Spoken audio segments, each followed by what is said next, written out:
नमस्कार। आज माघ कृष्ण चतुर्दशी शके 1935 राष्ट्रीय विज्ञान दिन सादर करत आहोत। ठाणे वार्ता। ठळक घडामोडी। ठाणे लोकसभेसाठी राजन विचारे तर कल्याण लोकसभेसाठी शिवसेनेतर्फे डॉक्टर श्रीकांत शिंदे यांना उमेदवारी। ठाण्यामध्ये तांदूळ महोत्सवाचं आयोजन आणि ठाणे लोकसभा मतदारसंघात चौरंगी लढतीची शक्यता। या आणि इतर घडामोडी विस्तृतपणे पण काही क्षणातच। ठाणे वार्ता पहा श्रीस्थानक वाहिनीवर। आता सकाळी 9:15 पासून रात्री 9:15 पर्यंत ठाणे वार्ता, ठाण्यातील पहिलं दृकश्राव्य माध्यम। श्रीस्थानक वाहिनी ठाण्याची स्वतःची वाहिनी। ठाण्यातील घडामोडी, कार्यक्रम, वादविवाद, अगदी गाणी, नाटकं याचा आनंद घर बसल्या पहा श्रीस्थानक वाहिनी। आपल्या ठाण्याचं हक्काचं व्यासपीठ श्रीस्थानक वाहिनी। ठाणे वार्ता आता संकेतस्थळावर देखील ठाणेवार्ता.com वर क्लिक करा आणि ठाण्याच्या घडामोडी जाणून घ्या। ठाण्यातील पहिलं ऑनलाईन माध्यम ठाणेवार्ता.com। नमस्कार मंडळी, दर रविवारी पाहायला विसरू नका।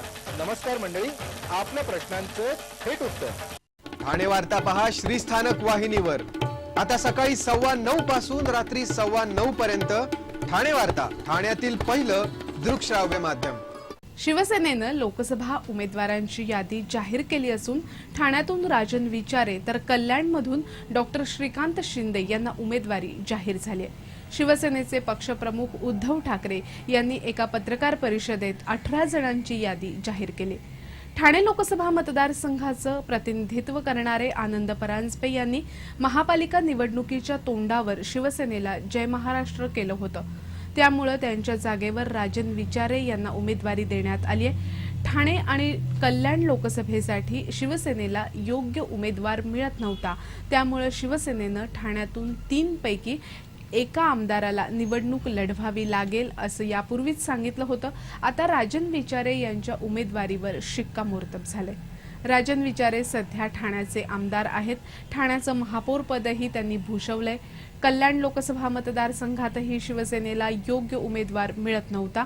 कल्याण लोकसभा मतदारसंघाचं प्रतिनिधित्व करणारे शिवसेनेचे आणि आता राष्ट्रवादीकडून उमेदवारी जाहीर झालेले आनंद परांजपे यांना कोणत्याही परिस्थितीत पराभूत करण्याचा चंग शिवसेनेनं बांधलाय। त्यामुळे तुलनेनं नौखा आणि उच्च शिक्षित असा उमेदवार डॉक्टर श्रीकांत शिंदे यांच्या रूपानं शिवसेनेनं दिलाय। श्रीकांत शिंदे हे आमदार एकनाथ शिंदे यांचे पुत्र आहेत। ठाणे लोकसभा मतदारसंघात यावेळी चौरंगी लढत होण्याची शक्यता दिसतेय। शिवसेना भारतीय जनता पक्ष युतीत ठाणे लोकसभा मतदारसंघ शिवसेनेच्या वाट्याला आला आहे, तर काँग्रेस राष्ट्रवादी काँग्रेस आघाडीत हा मतदारसंघ राष्ट्रवादीच्या वाट्याला आलाय। गेल्या निवडणुकीत सलग 5 वेळा शिवसेनेकडे असलेला हा मतदारसंघ राष्ट्रवादी काँग्रेसनं आपल्याकडे खेचून घेतला होता। चुकीच्या उमेदवाराचा फटका शिवसेनेला चांगलाच बसला होता। गेल्या निवडणुकीत महाराष्ट्र नवनिर्माण सेनेच्या राजन राजे यांच्या उमेदवारीचा राष्ट्रवादीला फायदा झाला। मतविभाजन झाल्यामुळे राष्ट्रवादी काँग्रेसचे संजीव नाईक सहज निवडून आले। गेल्या निवडणुकीत प्रथमच महाराष्ट्र नवनिर्माण सेना उतरल्यामुळे तिरंगी लढत झाली होती। यंदा आम आदमी पक्ष निवडणुकीच्या रिंगणात उतरल्यानं या मतदारसंघात चौरंगी लढत होण्याची शक्यता आहे। राष्ट्रवादीनं पुन्हा संजीव नाईक यांना उमेदवारी दिली आहे, तर आम आदमी पक्षातर्फे पक्षाचे प्रवक्ते संजीव साने यांना उमेदवारी दिली आहे। शिवसेनेनं विद्यमान आमदार राजन विचारे यांना ठाणे लोकसभेसाठी उमेदवारी दिली आहे। महाराष्ट्र नवनिर्माण सेनेनं अद्याप आपला उमेदवार जाहीर केलेला नाही। राजन राजेही आपल्या पक्षातर्फे निवडणूक लढवण्याची शक्यता आहे, त्यामुळे या मतदारसंघातील चुरस चांगलीच वाढली। निसर्ग संपन्न असलेल्या आपल्या देशात पर्यटनाच्या विकासाकडे दुर्लक्ष होत असल्याची खंत अर्थतज्ञ डॉक्टर अभिजित फडणीस यांनी व्यक्त केली। मराठी ग्रंथसंग्रहालयाच्या वतीनं आयोजित अर्थकारण वेध भविष्याचा या विषयावर आयोजित व्याख्यानात ते बोलत होते। देशाचा आर्थिक स्तर वाढवण्यासाठी निर्यात आणि उत्पादन क्षमता वाढवणं आणि त्यासाठी उत्तम संसाधनं निर्माण करणं आवश्यक आहे। पेट्रोल डिझेलवर दिल्या जाणाऱ्या अनुदानाचा मोठा भार पडतोय। या अनुदानाचा वापर सक्षम उत्पादक आणि ग्राहक निर्माण करण्यासाठी झाल्यास अर्थव्यवस्थेला त्याचा अधिक फायदा होईल असं फडणीस यांनी सांगितलं। देशातील 70% जनता शेतीवर अवलंबून आहे. 35% शेतकरी सरकारचे पुरवठादार आणि लाभार्थी आहेत. हे समीकरण न कळणारं असल्याचं मत डॉक्टर अभिजित फडणीस यांनी यावेळी बोलताना व्यक्त केलं. ठाणे महापालिकेतर्फे प्रभाग क्रमांक 16 मधील इंदिराबाई सरनाईक उद्यान आणि लोकमान्य नगर येथील शांताबाई शेळके उद्यानात व्यायाम साहित्य बसवण्याचा समारंभ संपन्न झाला. आमदार प्रताप सरनाईक यांच्या आमदार निधीतून हे व्यायाम साहित्य या 2 उद्यानात बसवण्यात आले. युवा सेना प्रमुख आदित्य ठाकरे यांच्या हस्ते हा सोहळा संपन्न झाला. या दोन्ही उद्यानांमध्ये निसर्गाच्या सानिध्यात व्यायाम करता येणार असून त्यासाठी मोफत प्रशिक्षणही दिले जाणार आहे. हेल्थ विथ मुंबई ही योजना आम्ही मुंबईनंतर ठाण्यात आणि आता पुणे, नाशिक, डोंबिवली इथेही राबवणार आहोत. युवकांचं सौष्ठव उत्तम राहावं हा यामागचा उद्देश असल्याचं आदित्य ठाकरे यांनी सांगितलं.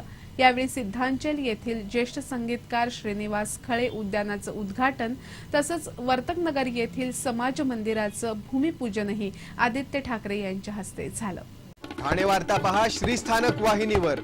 आता सकाळी 9:15 पासून रात्री 9:15 पर्यंत ठाणे वार्ता, ठाण्यातील पहिलं दृकश्राव्य माध्यम. आपला परिसर स्वच्छ आणि सुंदर ठेवण्यासाठी ठाणे महापालिकेत सहकार्य करा. ओला सुका कचरा वेगवेगळा जमा करा आणि रोगराईपासून मुक्तता मिळवा. श्रीस्थानक वाहिनी ठाण्याची स्वतःची वाहिनी. ठाण्यातील घडामोडी, कार्यक्रम, वादविवाद, अगदी गाणी, नाटकं याचा आनंद घर बसल्या. पहा श्रीस्थानक वाहिनी, आपल्या ठाण्याचं हक्काचं व्यासपीठ. श्रीस्थानक वाहिनी. ठाणे वार्ता आता संकेतस्थळावर देखील ठाणेवार्ता.com वर क्लिक करा आणि ठाण्याच्या घडामोडी जाणून घ्या. ठाण्यातील पहिलं ऑनलाईन माध्यम ठाणेवार्ता.com. डॉक्टर आणि रुग्णांचं पिढ्यानपिढ्यांचं जिव्हाळ्याचं नातं म्हणजेच डॉक्टर बेडेकर हॉस्पिटल. आता अत्याधुनिक सोयी सुविधा आणि तंत्रज्ञानयुक्त वंध्यत्व निवारण केंद्रात IVF आणि टेस्ट ट्यूब बेबीचीही सुविधा. डॉक्टर बेडेकर हॉस्पिटल, महर्षी कर्वेपथ, ठाणे. 65 वर्षांची निरंतर सेवा. ठाणे वार्ता पहा श्रीस्थानक वाहिनीवर. आता सकाळी 9:15 पासून रात्री 9:15 पर्यंत ठाणे वार्ता, ठाण्यातील पहिलं दृकश्राव्य माध्यम. ठाण्यातील ज्येष्ठ पत्रकार श्रीकांत नेर्लेकर यांनी आज वयाच्या 81व्या वर्षात पदार्पण केले. श्रीवा नेर्लेकर यापेक्षा ते गुरुजी म्हणूनच ठाण्यात परिचित आहेत. गेली 56हून अधिक वर्ष गुरुजी पत्रकारितेत असून अनेक वृत्तपत्रांमध्ये त्यांनी काम केले. 1980च्या सुमारास त्यांची महाराष्ट्र टाइम्सचे वार्ताहर म्हणून नियुक्ती झाली. 1992 मध्ये सेवानिवृत्त झाल्यावर या वयात त्यांनी आपल्या पत्रकारितेचा छंद जोपासलाय. त्यांच्या बातमीत तटस्थता असते. गेली 56 वर्ष ठाण्याच्या राजकीय, सामाजिक, शैक्षणिक, सांस्कृतिक, आर्थिक क्षेत्रातील अनेक वादळ, तरंग, पडसाद त्यांनी जवळून बघितले आहेत. 1954-55 मध्ये पुण्याच्या दैनिक भारतमधून त्यांनी आपली पत्रकारितेची सुरुवात केली. 5 दशकांच्या वाटचालीत अनेक पुरस्कार त्यांना मिळाले आहेत. आज वयाच्या 81व्या वर्षीही ते एखाद्या युवकाला लाजवतील अशा पद्धतीनं काम करतात. सध्या ठाणे जिल्ह्यातील वर्तमानपत्रांचा इतिहास लिहिण्याचं काम त्यांनी हाती घेतलं असून यासाठी दिवसरात्र तहान भूक विसरून ते काम करत आहेत. येत्या 6 महिन्यात हा इतिहास पूर्ण होईल असा विश्वास त्यांनी ठाणे वार्ताशी बोलताना व्यक्त केला. ठाणे महापालिकेचं काशीनाथ घाणेकर नाट्यगृह हे सोयीपेक्षा गैरसोयीचंच ठरलं आहे. महापालिकेच्या सुविधा भूखंडावर हे नाट्यगृह उभारण्यात आले. नाट्यगृह जरी भव्य दिव्य असलं तरी नाट्यगृहात मूलभूत सोयीसुविधा नसल्यामुळं त्याचा त्रास नाट्यरसिकांना होतोय. काल असाच अनुभव नाट्यरसिकांना आला. काशीनाथ घाणेकर नाट्यगृहात काल रात्री 8:30 वाजता अलिबाबा आणि 40शीतले चोर या नाटकाचा प्रयोग होता.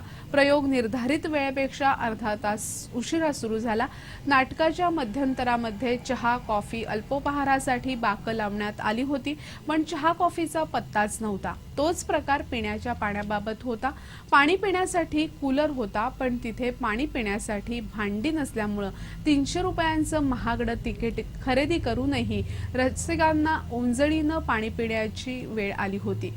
नाट्यगृहात बाहेरचं काही आणून खाण्यास मनाई असल्याचे फलक लावण्यात आले आहेत, पण नाट्यगृहातही काही मिळत नसल्यामुळं नाट्यरसिकांनी करायचं काय असा प्रश्न निर्माण झालाय. भव्य इमारतीमध्ये प्रेक्षकांना जे हवं आहे तेच पालिका देण्यास असमर्थ असल्याबद्दल नाट्यरसिकांमध्ये नाराजीचा सूर होता. ठाण्यातील मोठा वर्ग हा मराठी साहित्य, संस्कृती, कला जोपासणारा आहे. अशा रसिकांच्या भावनांचं जतन मोबदला देऊनही महापालिका करू शकत नसेल तर ही निषेधाची बाब आहे, असं एक नाट्यरसिक फैज शेख यांनी सांगितलं. सदोष सेवा पुरवल्याप्रकरणी डिश टीव्हीला 50,000 रुपये नुकसान भरपाई देण्याचे आदेश ठाणे जिल्हा ग्राहक तक्रार निवारण मंचानं दिले आहेत. मंचाचे अध्यक्ष उमेश जावळीकर यांनी डिश टीव्हीचे ग्राहक तरुण कुमार सिन्हा यांना ही नुकसान भरपाई देण्याचे आदेश दिले आहेत.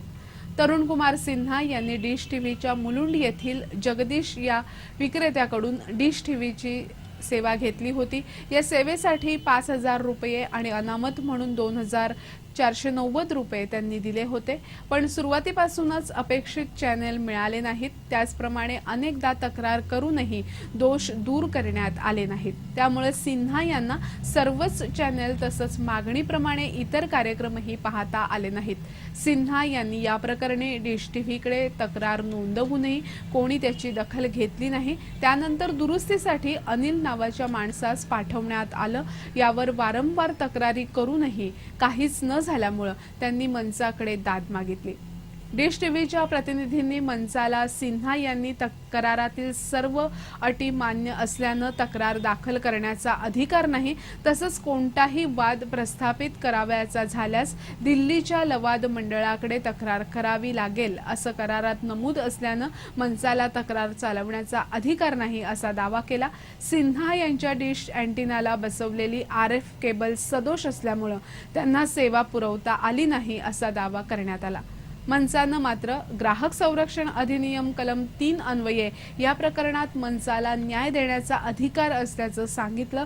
डिश टीव्हीतर्फे पुरवण्यात आलेली RF केबल सदोष असल्यामुळे सिन्हा यांना त्रास झाला. मंचानं तरुण कुमार सिन्हा यांना 50,000 रुपये नुकसान भरपाई देण्याचे आदेश डिश टीव्हीला दिले.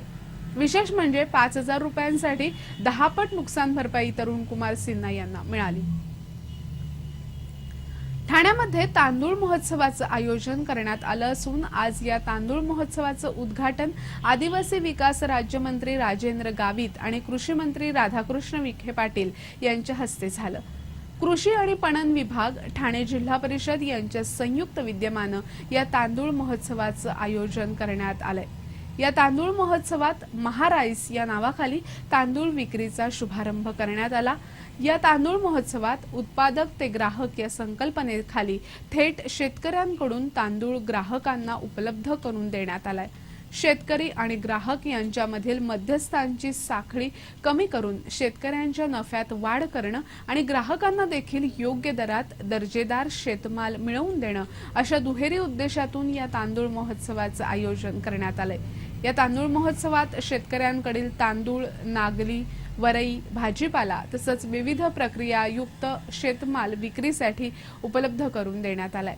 शिवाईनगर येथील उन्नती मैदानावर येत्या 2 मार्चपर्यंत हा महोत्सव चालणार आहे.